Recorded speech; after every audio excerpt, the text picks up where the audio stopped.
obviously we spoke a bit about relationships, and last time a little time before last that I saw you, you were starting to see someone. Has there been any progress with that or anywhere else? Yeah, we've seen each other a few times. Okay. So yeah. So that would have, because I guess that would have been, that's a while now, right? That's like 5 months or something? Well, yeah, 3-4 months. Yeah. Okay. And how's it going? Okay, I mean, it's very sort of,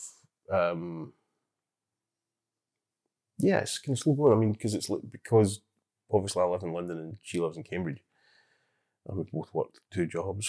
So it's yeah, so, but yeah, I mean, we talk regularly.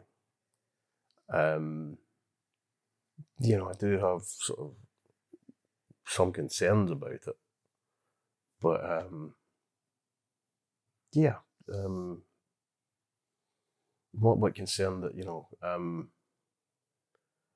it's reached a certain point and there's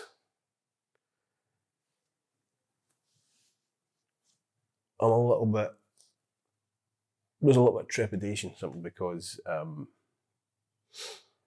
mean, partly because of the depression, partly because of pre-existing conditions, and partly because of, you know, grief and whatever, and I mean, antidepressants and all these things. I haven't actually been with anyone physically since just before lockdown.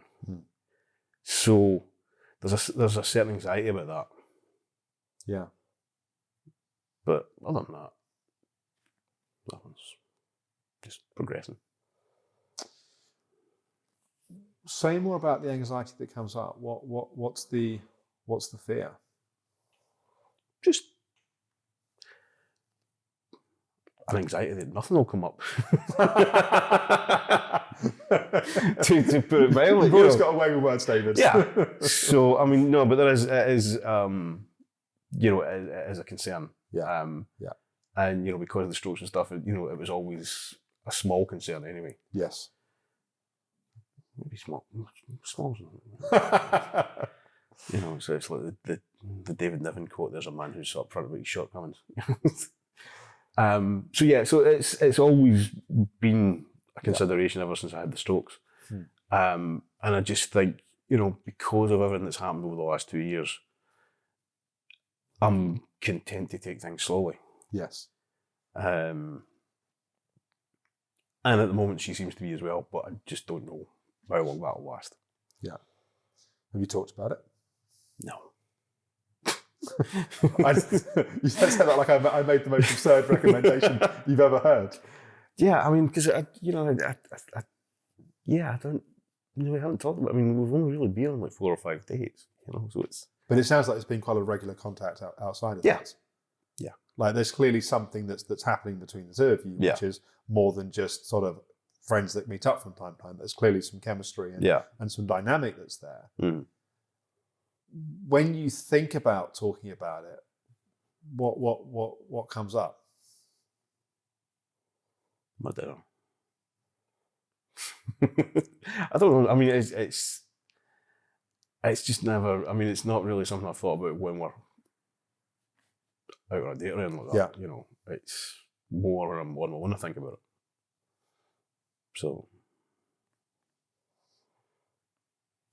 I mean, my perspective is that intimacy is intimacy, right? Like it's not just about physical intimacy, it's also about emotional intimacy. And part of that is talking about the things which might feel really personal and really vulnerable and that in a sense we might feel really edgy about talking about. But in a strange way, the act of doing that is also an act of intimacy. Like it's like, and in a sense, revealing the fear and the concern about that is likely then to take away some of the anxiety, because then it's something that's just, it's said, and then whatever happens is what happens. And when it comes to being sexually aroused and connected to someone, the less anxiety you have, the better it's going to go. And so the more that there's a fear of what happens and it's something that's not talked about, then the more anxiety there is, the more then you're likely to have the experience you don't want to have. Mm-hmm. So not only does the talking about it create the intimacy, but the talking about it also is likely to reduce the anxiety about it. I mean, it's, obviously because, I've had problems because of the strokes ever since, I was 21 or whatever. It's not the type of conversation I've never had before. Yes. And it's just that, I don't know, it's just, although it seems like we've been seeing each other for a long while, it's like 4 months, whatever, it has actually only been about 4 or 5 days because we do live in separate towns. So, I think maybe, I think that's why I'm content to take it slow. It's just more a case of getting into that sort of space at the right time, if that makes sense. If she was round the corner, we'd have been out a lot more often and we'd have had the conversation with her. Yeah, I hear you. So I hear you, but I think you also have to be, I don't know the dynamics of the relationship, so I don't want to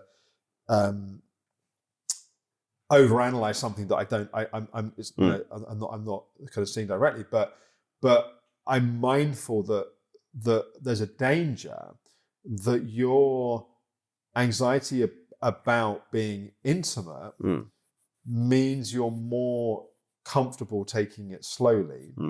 And the risk of that is that comes across to her of not being interested. Yeah. Or comes across to her like just not being that into her. And I think that's the risk, in a sense, that there is something you're withholding and that's potentially impacting your enthusiasm in terms of the relationship, which then does have an impact in terms of the dynamic of the relationship.